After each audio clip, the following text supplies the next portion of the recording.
Thank you, Nita ma'am. Thank you. Thank you, all dear friends. क्रोध का opposite क्या है? आप बताओ। जो क्षमा। गुस्सा आता है क्षमा। तो ओके, और बहुत गुस्सा आ जाए तो क्षमा कर दिया, उसके बाद हम क्या करते हैं? प्यार करते हैं क्या? Yes yes. मान लो लड़ाई हो गई। प्यार, बिल्कुल सही फरमाया, है ना? और प्यार की बातें हम करते हैं, है ना?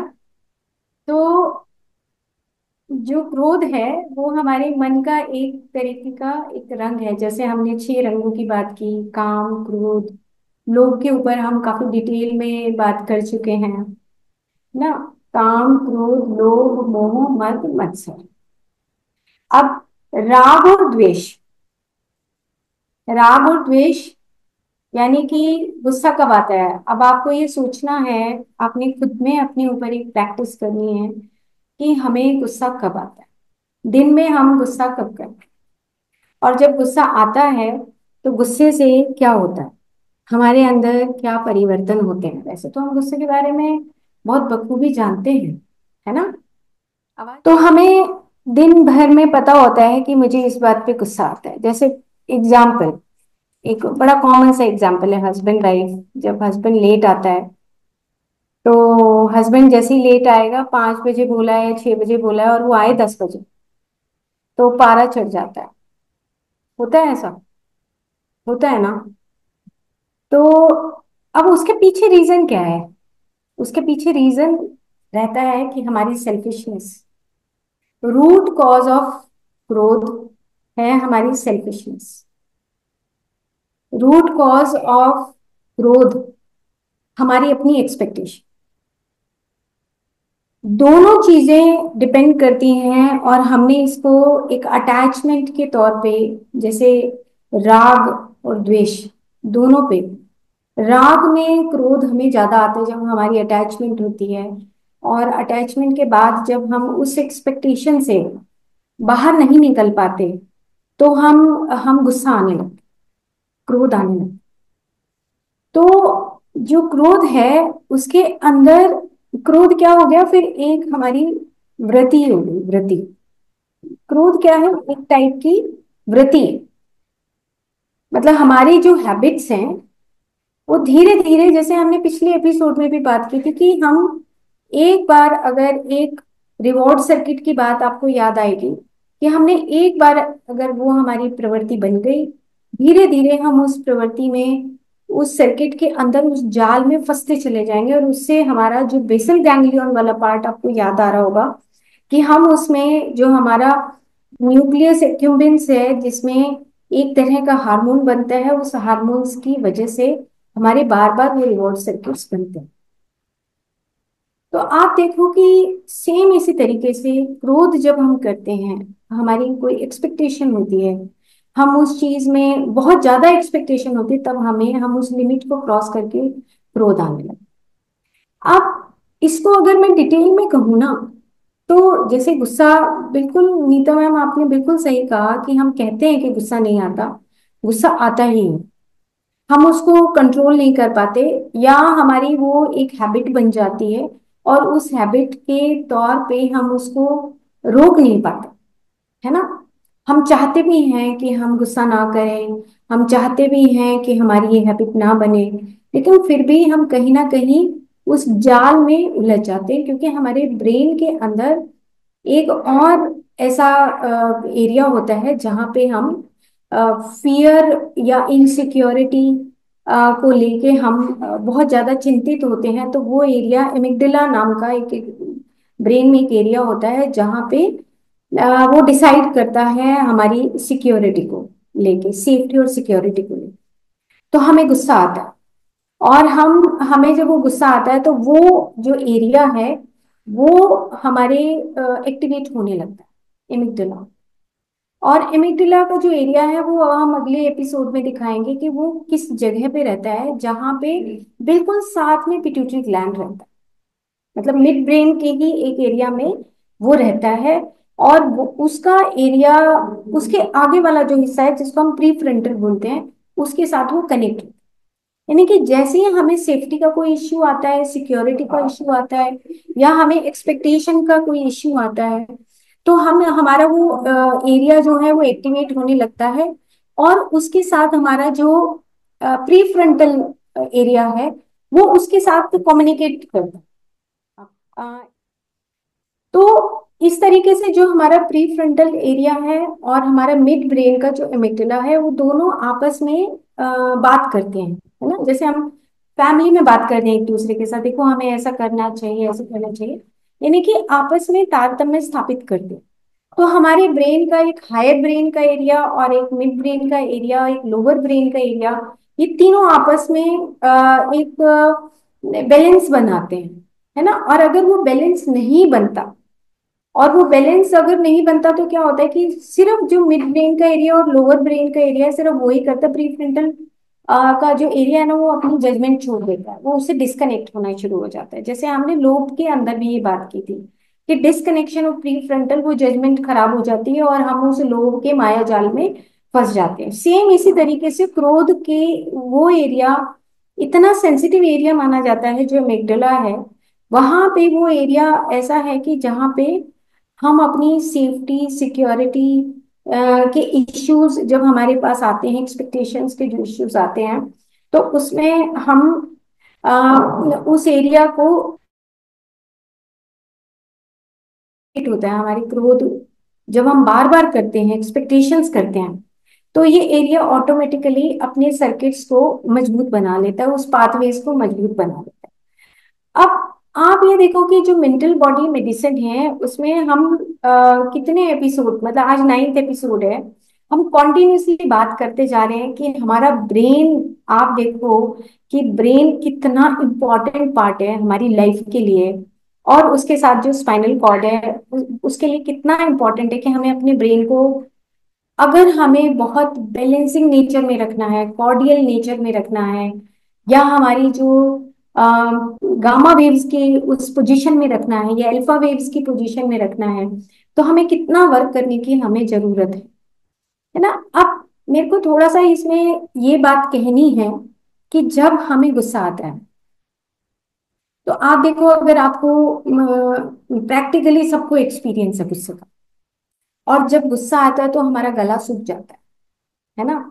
और जब हम प्यार करते हैं तो हमारा गला पानी की तरह मुलायम हो जाता है, भर जाता है।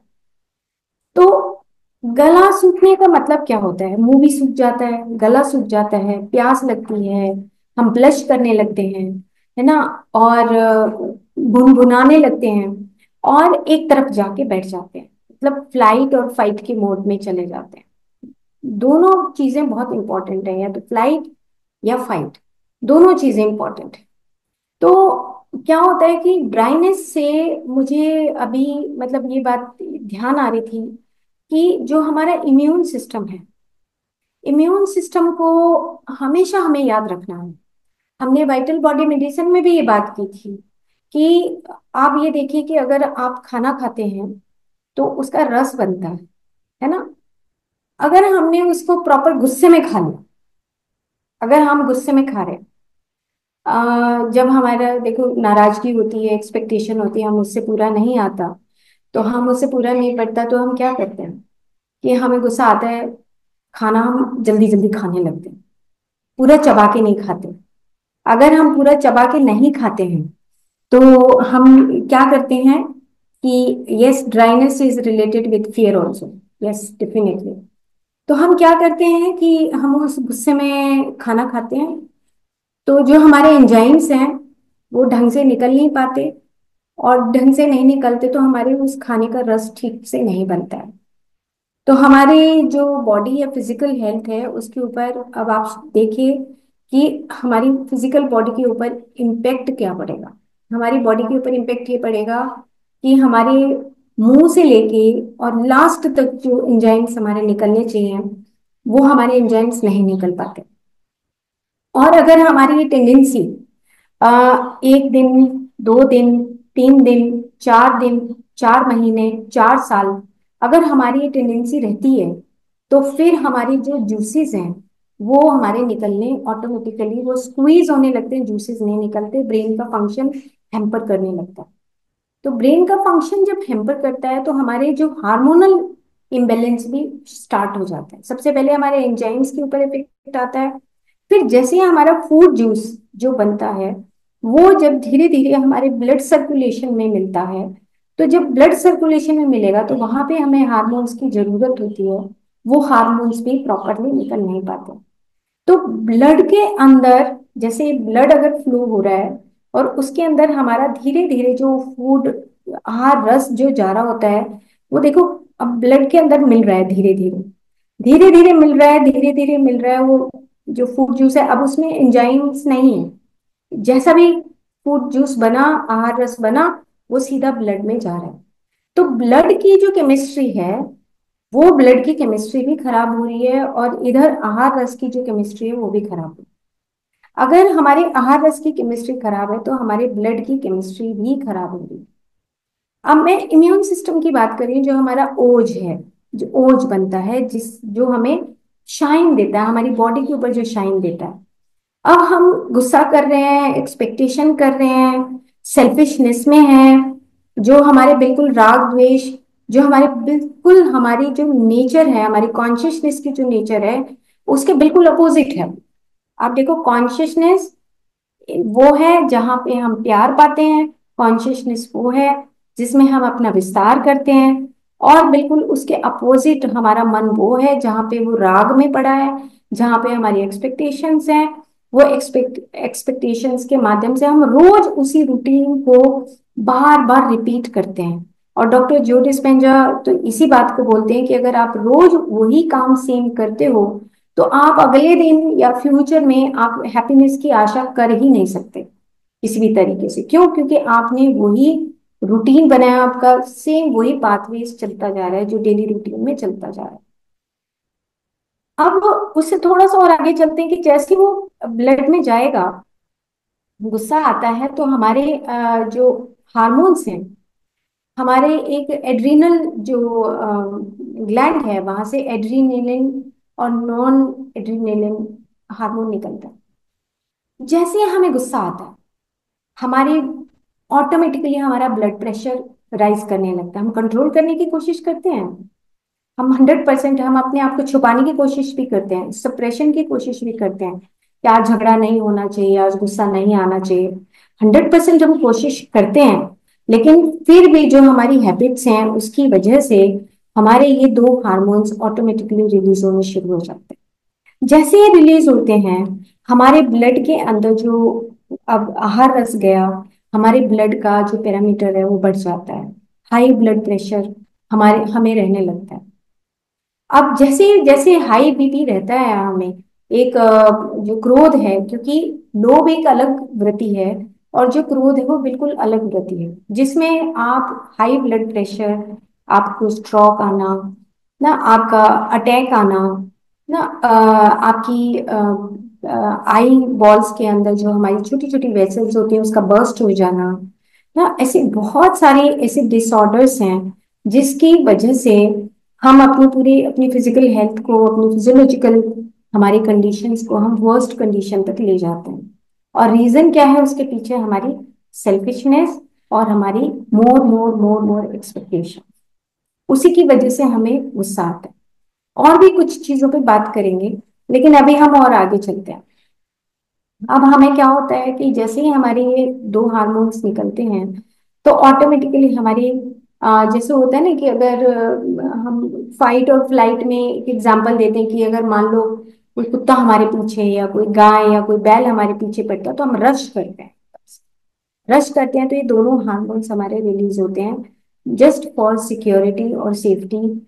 हमारे ब्रेन के अंदर से ये हार्मोन्स रिलीज होते हैं कि हम अपनी बॉडी की उस हर सिस्टम को बैलेंस बना के रखें, ताकि हम हमारा जो ब्रेन है, हमारी बॉडी है, हमारे जो ऑर्गन्स हैं, हमारे हाथ पैर हैं, वो सही बैलेंस तरीके से कर पाए। लेकिन अ, कुछ महीने तो हम कर पाते हैं, लेकिन जब हैबिट हो जाती है तो हमारा प्री फ्रंटल जो एरिया है वो उससे डिस्कनेक्ट, ऑटोमेटिकली डिस्कनेक्शन होना शुरू हो जाता है। इसके बीच में मेरे को अब एक बात और याद आ रही है कि जैसे हमारा जो स्थूल शरीर है और सूक्ष्म शरीर है, या स्थूल शरीर है और जो प्राण शरीर है, अब आप बहुत अच्छे तरीके से समझते हैं कि जो फिजिकल बॉडी है और जो वाइटल बॉडी है उसमें कुछ बीच में गैप आना शुरू हो जाता है। क्यों? क्योंकि हमारा पाथवे एक ही तरह का बनना शुरू होता है। उस पाथवे में हम उलझ के रह जाते हैं। हम नए जो सर्किट्स हैं प्री फ्रंटल के साथ, हम वो नए सर्किट्स नहीं बना पाते।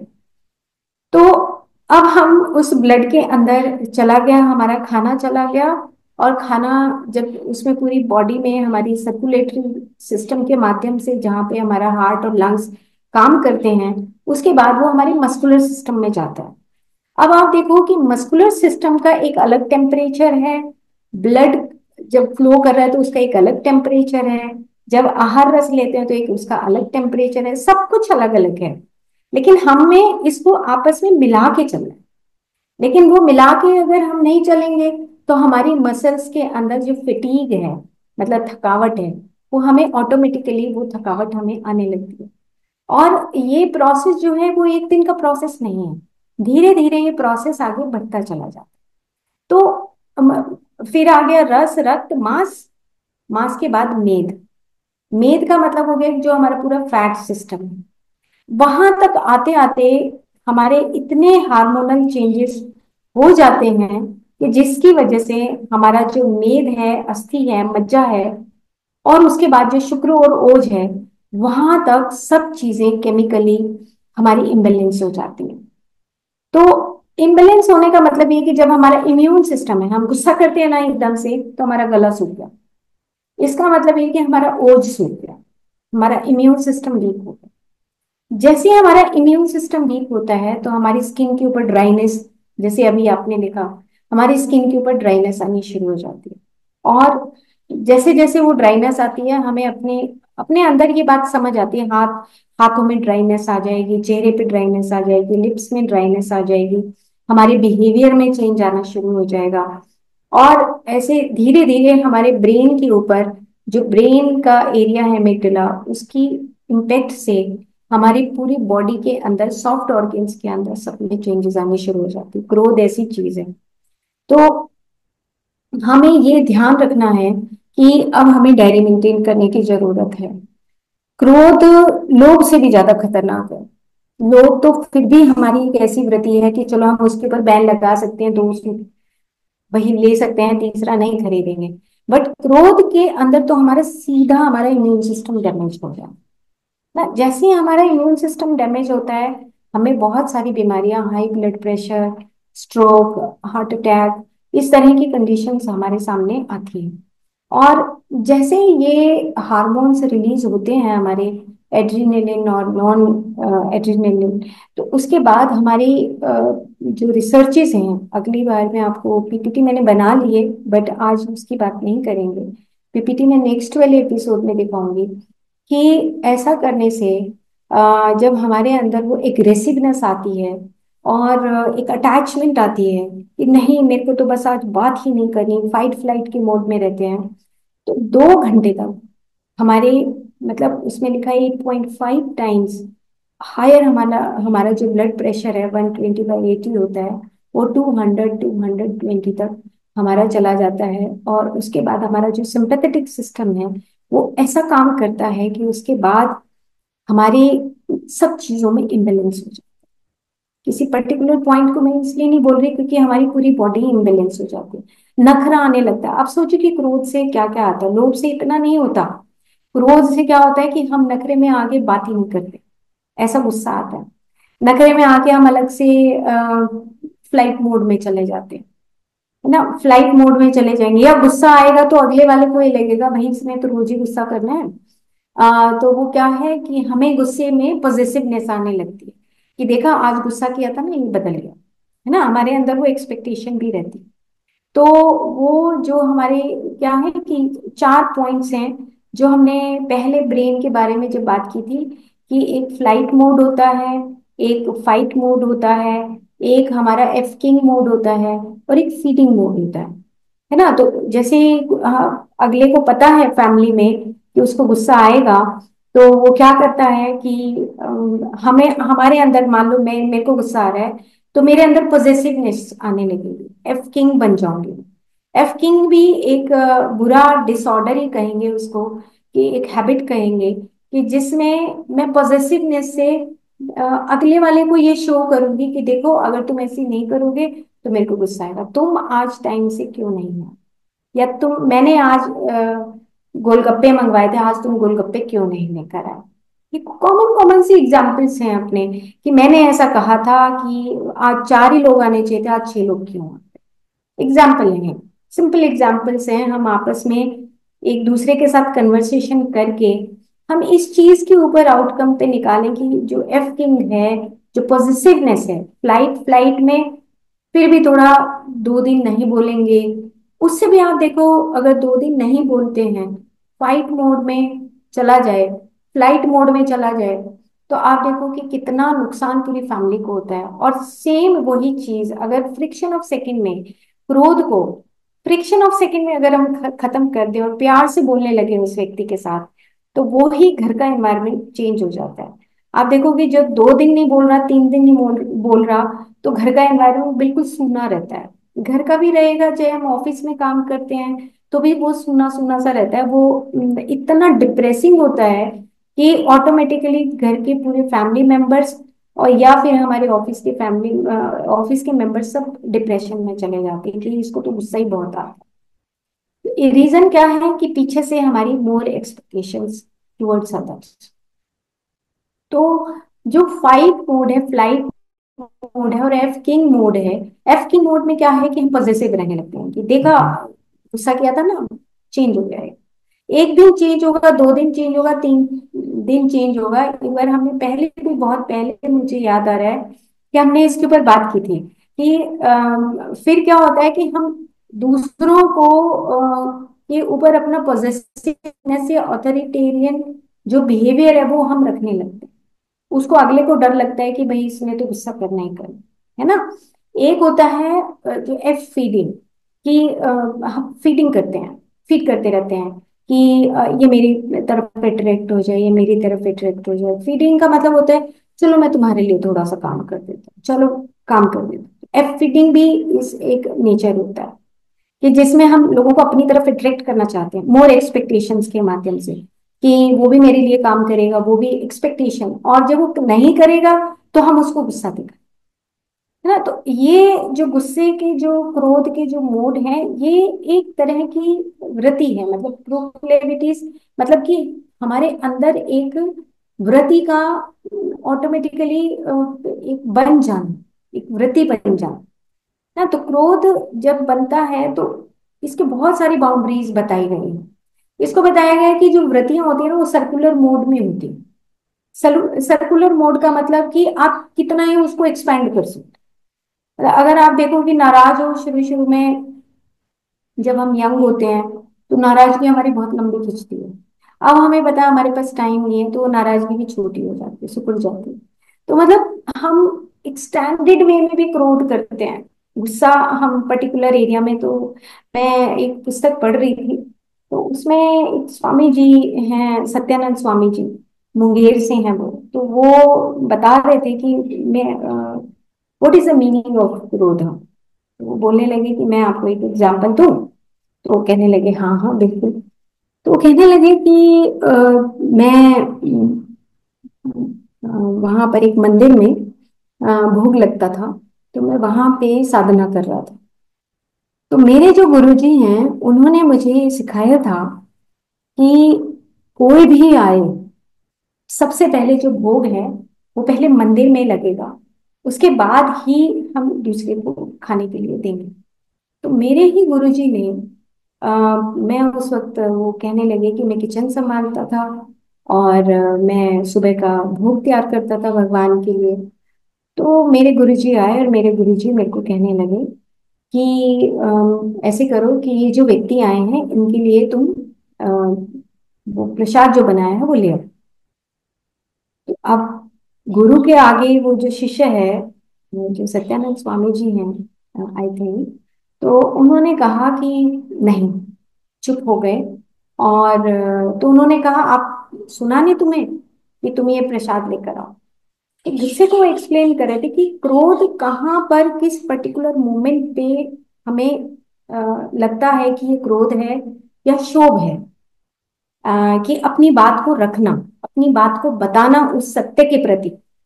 तो उन्होंने कहा कि गुस्से में जो है चाबी जो किचन की थी वो उन्होंने गुस्से में फेंक दी, और उन्होंने कहा कि तुम अपनी किचन खुद ही संभालो। लेकिन जो आपने सत्य का नियम बना दिया कि पहले भोग भगवान को लगेगा, उसके बाद ही हम किसी और व्यक्ति को देंगे, चाहे वो गुरु है चाहे वो आपका गुरु है, लेकिन मैं उस सत्य के नियम को नहीं तोड़ सकता, और मैं चाबी फेंक के वहां से चला गया। तब वो एक्सप्लेन करने लगे कि जो क्रोध है वो कन्वर्ट शोभ में कैसे कन्वर्ट होता है उस पर्टिकुलर मोमेंट में। तो वो ये कहने लगे कि एक पर्टिकुलर मोमेंट होता है हमारे पास कि हम उस बात को, अपनी उस सत्यता की बात को हम रख सकते हैं अपने ही उस मोशन में, अपने ही एक्सप्रेशन में, कि वो क्रोध है या क्षोभ है, या मैं अपनी बात को रखना चाहता हूँ उसी वे में जिस वे में मेरे अंदर से आ रहा है ना। लेकिन क्या मैं उस पर्टिकुलर मोमेंट में, मान लो कि वो 10 सेकेंड, 20 सेकेंड, 30 सेकेंड या 1 मिनट वो गुस्सा आया, उस गुस्से का 1 मिनट जब मेरे को गुस्सा आ रहा था, उससे पहले क्या मैं कैसा था, और जब वो 1 मिनट में वो गुस्सा या क्षोभ शांत हो गया, उसके बाद मैं कैसा। तो मेरी कंडीशन उस 1 मिनट के बाद कैसी है और मेरी कंडीशन उस 1 मिनट से पहले कैसी थी। तो यहाँ पर ये बताने का मतलब है कि अगर हमें मान लो गुस्सा आता भी है, कि हमें एक एक्सपेक्टेशन है, हम पॉजेसिव भी हो रहे हैं, हम फीलिंग करते हैं या हम भाग जाते हैं, नाराज हो जाते हैं, तो वो हमने कितना हम एक्सटैंड कर रहे हैं। तो जो मन की वृत्तियां हैं, जो मन की जो क्रोध वृत्ति है, उसको अगर हम एक्सटेंड करते हैं 1 मिनट से 2 मिनट, 3 मिनट, 4 मिनट, 5 मिनट, तो उसमें आप देखो कि हमारा कितना नुकसान है। और ब्रेन के पार्ट के मेमोरी बॉक्स में हमने उसको डाल दिया, और मेमोरी बॉक्स में डालने के बाद अब हमने बार बार हमें वो याद आएगा, तुमने कल भी तो ऐसे ही किया था, है ना, तुमने 1 महीना पहले भी ऐसे ही किया था, है ना। तो वो जो क्रोध की जो हमारी वृत्ति है, उसको अ, कब हम खत्म कर सकते हैं? सिर्फ हम तब खत्म कर सकते हैं जब हम अपने अंदर सेल्फलेसनेस सर्विस का भाव जगाएं। सेल्फलेसनेस सर्विस यानी कि दूसरों के प्रति जो जैसा है उसको हम वैसे ही एक्सेप्ट करें। हमें बेसिक अंडरस्टैंडिंग, मतलब मैं ये कहना चाह रही हूँ कि ना, हम बहुत लिमिटेड लाइफ जीते हैं, ब्रॉड लेवल पे लाइफ नहीं जीते। हम इन छोटी छोटी उल्टी सीधी चीजों में पड़े रहते हैं। एग्जाम्पल वही एग्जाम्पल है कि मान लो किसी को टीवी देखना पसंद नहीं और हमें गुस्सा आता है कि तुम टीवी देखते हो। मान लो लेट आते हैं तो हम ये कहते हैं कि तुम लेट आते हो। हर रोज की अगर ये वृत्ति हमारी बनती है, तो 1 साल क्या 50 साल भी हो जाए, हमारी वो बदलने वाली नहीं है। क्यों? क्योंकि हमें बेसिक अंडरस्टैंडिंग ये करनी पड़ेगी कि हर इंसान अपनी लाइफ जर्नी को एक अलग तरीके से लेकर आया है। लेकिन हम क्या करते हैं, एक्सपेक्टेशन के माध्यम से हम ये सोचते हैं कि मेरे अनुसार बदल जाए ना। दूसरा व्यक्ति डर के मारे बोलता नहीं है। तो दूसरा व्यक्ति अगर बोलता भी होगा तो लड़ता होगा, वो कहेगा कि ठीक है तू भी लड़ रही है तो मैं भी लड़ लेता हूँ, है ना।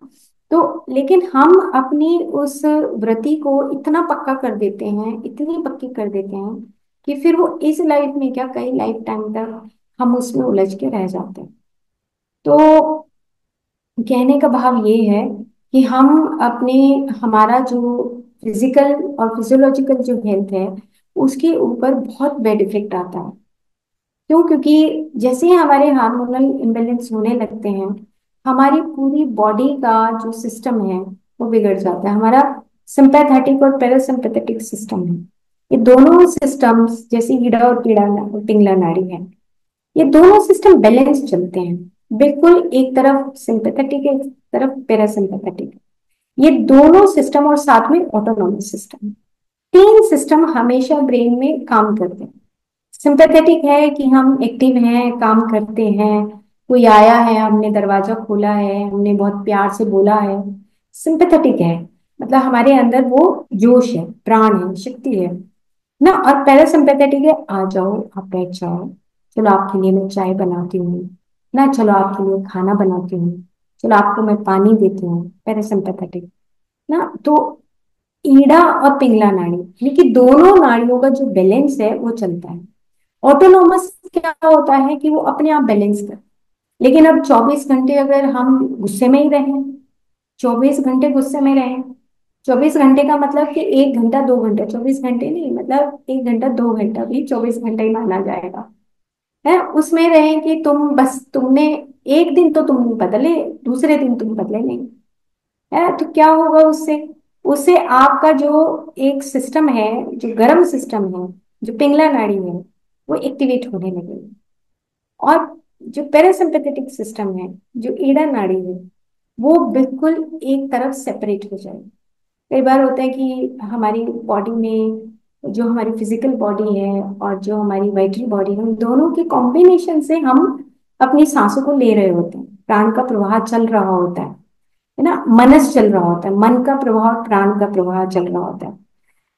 मतलब कि आप ये समझो, मैं तो ये कहूंगी कि देखो जो प्रेम है ना, विशुद्ध प्रेम, उसका ना एक ऑर्डर चलता है। हमने फर्स्ट एपिसोड में ये बात की थी कि एक ऑर्डर है, इस पूरी प्रकृति का एक ऑर्डर है। किस तरीके से पेड़ बड़ा होगा, किस तरीके से पत्ते आएंगे, किस तरीके से सब पेड़ पौधे छोटे बड़े आपस में मिलके काम करते हैं।